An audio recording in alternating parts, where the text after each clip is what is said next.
Hello, Adams. This is Miss Kovarik, and we are on Unit 7, Lesson 14. We're going to look a little bit closer into that chapter that we read last time, so the Headless Hessian, or the Legend of Sleepy Hollow. So first thing you need to do is either listen to the chapter again, which the video is right here, or you can go ahead and reread the chapter on your own. When you're done, come back to this video and we'll go over the questions.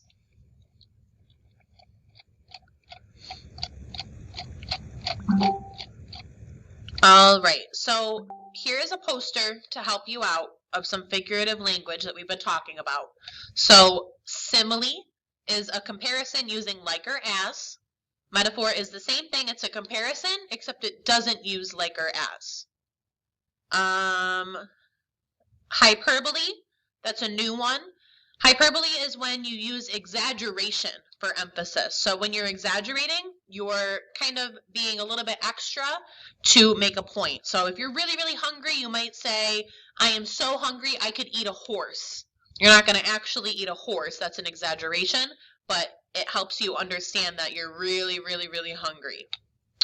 And then we have personification, which are things that are given human qualities. So if we make animals, objects, anything that is not a human, when we give it those human characteristics, we call that personification. So making animals talk, making trees wave, that's all personification. And then an idiom is an expression that cannot be understood from separate words, but it has an implied meaning. So these are those phrases that we have in the English language that don't mean anything on their own, but the phrase itself does mean something. So an example of that might be, it's raining cats and dogs. It's not literally raining cats and dogs outside, but we know that that means it's raining very, very hard.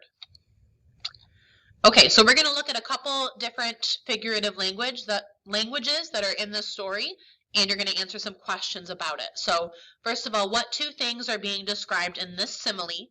It says, a drowsy, dreamy atmosphere hangs over the valley, as if it were under the sway of some bewitching power. So what are the two things that are being compared here?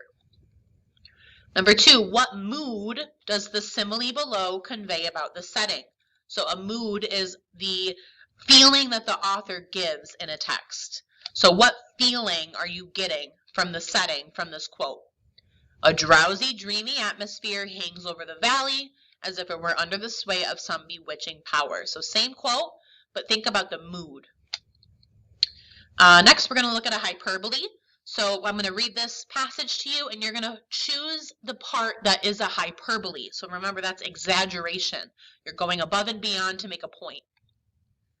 In this out-of-the-way place, there lived a teacher by the name of Ichabod Crane. His name was well suited to him. He was tall and very lanky, with narrow shoulders, long arms and legs, and hands that dangled a mile out of his sleeves. So which part of that paragraph is hyperbole, exaggeration? Number 4, you're going to tell me what literary device is used here. His elbows stuck out like a grasshopper's as he rode, and as he rode, his arms flapped like a pair of wings. Like a grasshopper. There's a big old hint right there. So what literary device is that? Use that poster above to help. Number 5, based on that simile above, what word best describes Ichabod Crane? Number 6, we're looking for personification. So what non-human object in this passage is being personified? What fearful shapes and shadows jumped across his path? How often did he dread to look over his shoulder for fear of catching a glimpse of some ghostly being close behind him? So what is non-human and being personified? Number 7, authors often use fear or suspense to build excitement. Do you think this story was scary or suspenseful? Why or why not? So you're going to say either yes, it was scary, or you can say, no, it wasn't scary, and then tell me why. Because this happened. So give me that evidence from the story. And your last reading question, I want you to think about the theme, which in this story, one of the themes is real versus the imaginary. And I want you to think of one detail from the text that supports this theme. So when in the story were they referring to something real against something imaginary? Okay, let's look at skills. So we're going to talk about auxiliary verbs today, and these are helping verbs.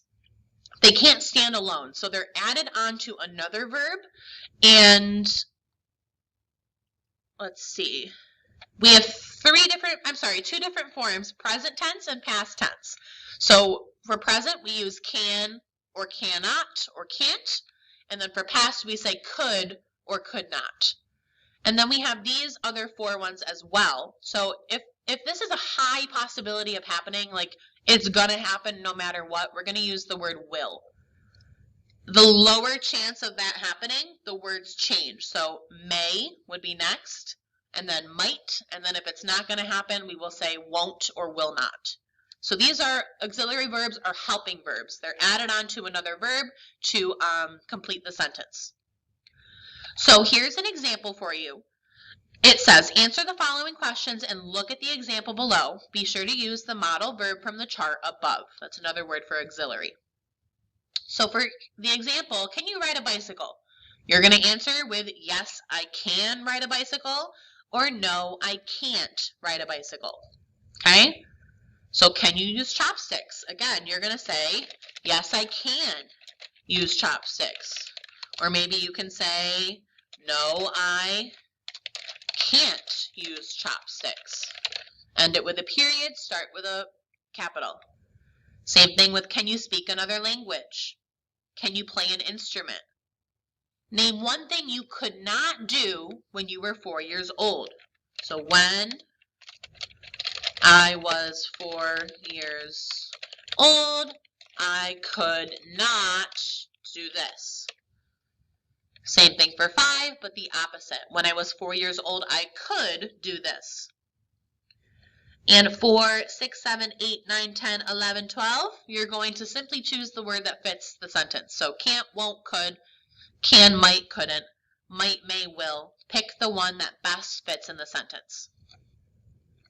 And then lastly, we're going to go over those words, the able or ibble words again. So remember when we add that A-B-L-E, it turns the word into an adjective. So you're going to fill in the blank with the word that completes the sentence. Portable means you're able to carry it somewhere. It's small. You know what comfortable means. Edible means you can eat it. And predictable means you are able to predict it. You know what's going to happen. Accessible means you can get to it easy. Visible means you can see it. And that is all of them. So pick the word that best completes the sentence. And then lastly, we're going to practice those spelling words again. So same words. You're going to pick one activity to practice for your spelling assessment, which is coming up. And that is all for lesson 14. Have a wonderful day. I will see you all next time. Goodbye, 4th grade.